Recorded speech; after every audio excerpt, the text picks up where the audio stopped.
Programang ito ay rated SPG. Striktong patnubay at gabay ng magulang ang kailangan. Maaaring may masiselang tema, lengguwahe, karahasan, sexual, horror o droga na hindi angkop sa mga... Kahit hindi pa nga masyadong magaling itong si Tyrone ay pinipilit nga niyang makatakas upang sa gayon ay makapiling niya nga muli ang kanyang ina.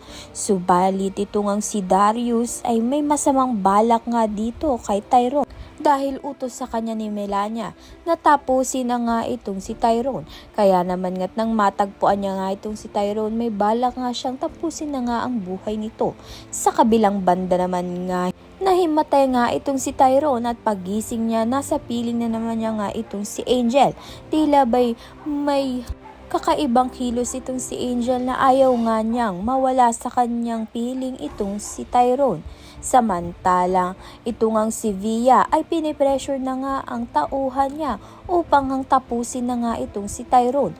Laking pagtataka nga ni Rosel at ni Chris kung bakit nga may mga taong gustong mawala itong si Tyrone. Gayon may wala naman nga siyang ginawang masama. Kaya naman nga't yan at iba pa ang dapat nating pakaabangan. Maraming salamat sa iyong panonood.